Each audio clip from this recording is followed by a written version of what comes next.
I've been on many journeys with the Roland SP404 Mark II, but more recently I've got my hands on a couple of the Roland Aira devices. I don't know what it is, but I love the small portable form factor. I mean, the SP404 is not huge, but these Airas are like literally pocketable. But I have always wished the SP404 was a little more travel friendly, a little less bulky. And today I've got a new device, the latest addition to the Aira family, the Roland P-6.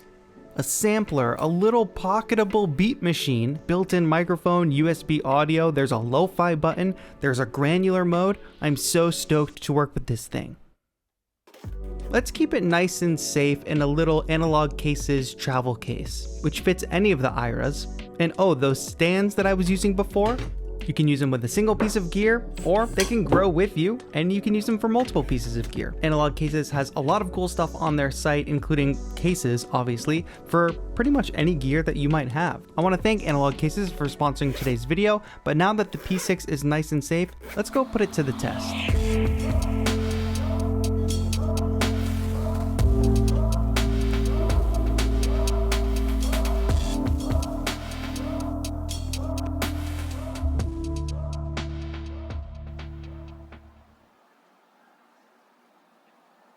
This little kit has come together nicely. I'm going to be using my III wireless headphones, and look at them. Pairing it with the receiver, they pair quite well together, and it fits in my Analog Cases case. I'm also going to be recording the P6 today with my iPad mini, and the Tape It app just automatically recognizes the P6, and we're going to be recording over USB audio. Don't look down, folks. Don't look down. Alright, so for the first real performance I put together here, it's going to consist of launching different patterns, so progressing through the song, also playing different individual samples with the sample pads, and of course using performance effects.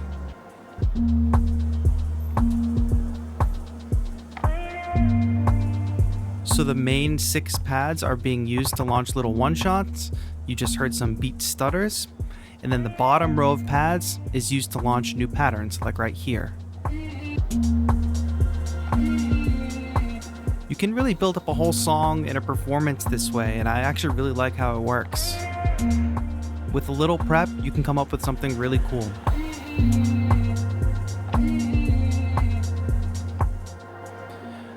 I'm really excited about the ambient prospects of the P6. Here you're just hearing maybe a vocal sample, a sample that's assigned to the granular pad, and then improvisation with a piano instrument on top. And we get this really nice lush atmosphere.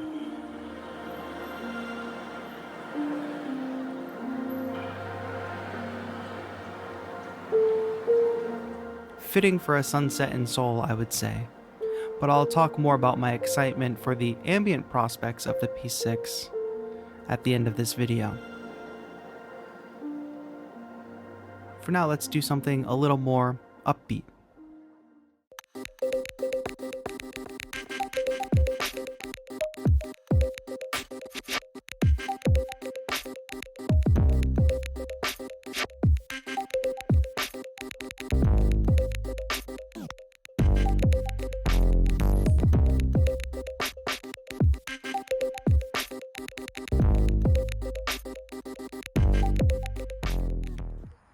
If you heard any of the clicky percussion in that previous beat, that actually came from this session right here. I just took a bunch of really short samples, or originally longer samples, and shortened them.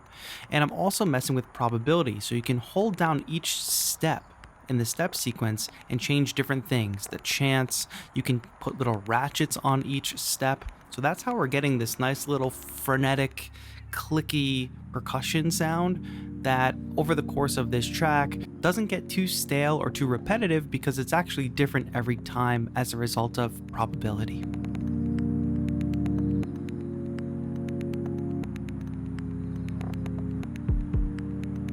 I'm about to record some snares, and if you listen back, I'm recording these live in, and they're gonna loop back for us. What's cool is, since I'm recording over USB, in my headphones I'm hearing the metronome, but the USB audio source is not. So that's a cool feature for live performance and recording live ideas on the fly. You can still be in time in your headphones, and the actual recording or whoever you're outputting to doesn't have to hear it. In this section, you might think I'm using the looper effect or the scatter to get these little beat repeats, but there's actually a step loop function where I can loop individual steps, but it keeps the pattern going in time. Perfect performance effect for this kind of music. I didn't have my field recorder with me, but obviously the P6 has a built-in mic, so I was able to capture this texture, which I can use in future beats. The built-in mic is definitely going to do better in controlled environments, but if you don't have a field recorder, use the mic you got.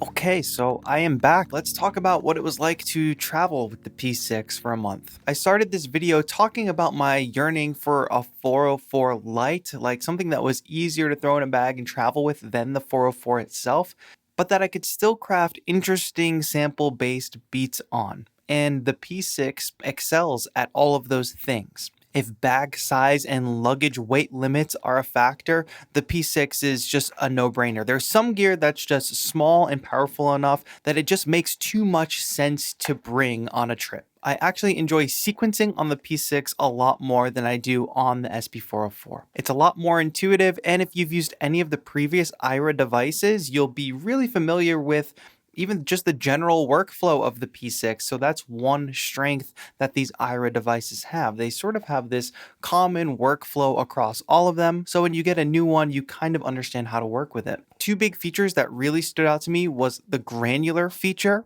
I mean, I just love making ambient pads and doing weird stuff with samples in a granular way. And to be able to do this in a device of this size and in this price range is pretty cool. And then when it comes to sequencing, even though we're limited to 4-bar patterns, probability plays a big role in being able to make those patterns not so repetitive and almost more dynamic and really longer than just 4 bars.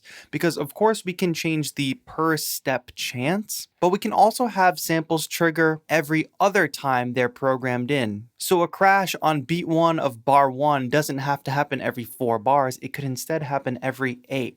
And if you want to think of it like that, you could essentially double the pattern length using probability. Back to the 404 comparisons, the performance effects are performance effects you've known to grow in love from the SP404 if you've already got one. The scatter effect, which is a favorite effect of mine from the 404, the looper, delays, filters, and all the other effects built in here. There's the cassette simulator, so you can get that cassette sound right out of the P6. So whether you're doing like performance effects or whether you want to change the whole character of the sound, they've got those effects built in for you. And also you can choose to send specific samples to the effects or not to the effects. USB audio, which the other Aira devices also have, but I've said this before, I think this should be standard in all musical devices going forward. It just makes things so easy. I don't have to carry my portable recorder. If I already have my phone or my iPad with me, I can just record directly via the USB-C port. And what's cool is the USB-C port works both ways.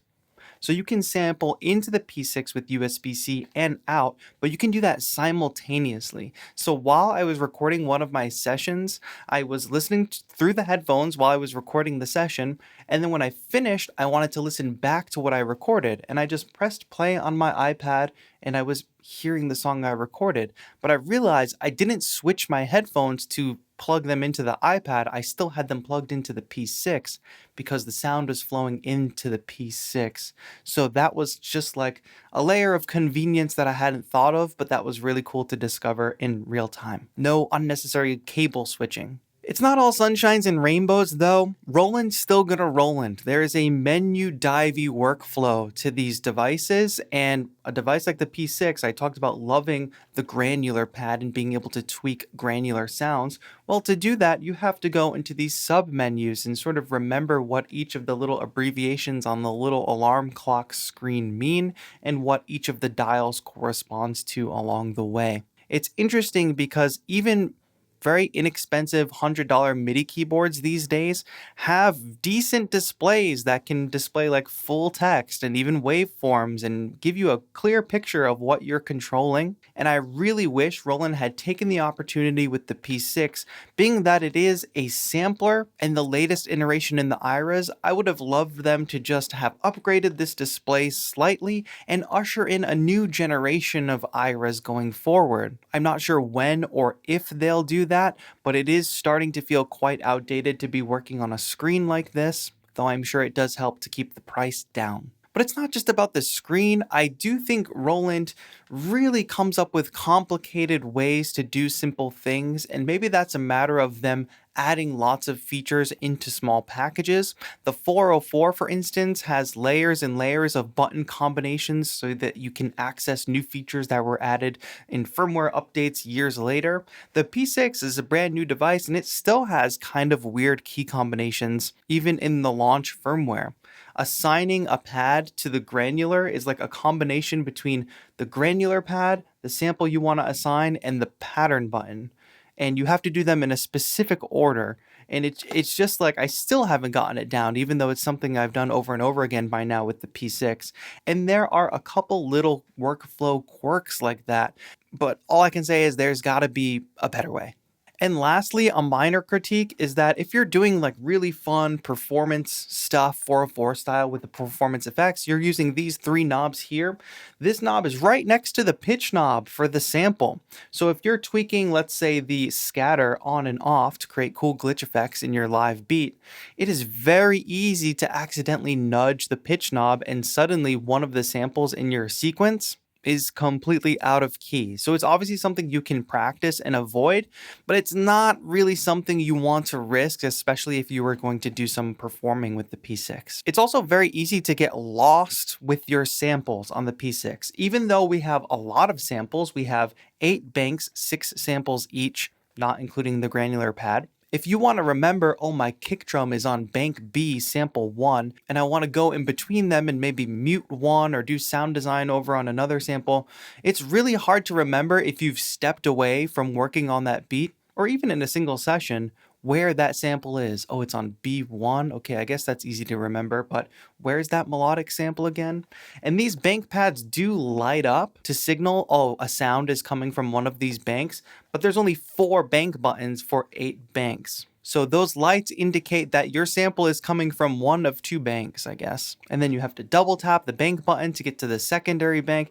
It's a little weedy when you're trying to look for a specific sample in your sequence and you've forgotten where it is. All that to say, it's not a perfect device, but it is a device I am excited about continuing to make music with. I especially want to dive into making more ambient experimental stuff with samples on here. The way you can manipulate samples, reversing them, looping them, using granular, using delay and reverb, and starting to layer those things and adding in probability. I think there is a huge potential to create cool ambient soundscapes and more complex beats than I would expect to come up with on a little device like this. So despite its flaws and limitations, I think you'll be seeing more of the Roland P6 here on this channel. I'll definitely be using it offline, so if you do want to see more videos with it, please let me know in the comments. If you found this video helpful, give it a like. If you're not subscribed yet, subscribe to the channel. If you want access to behind the scenes content, early content like my first performance with the P6, members have been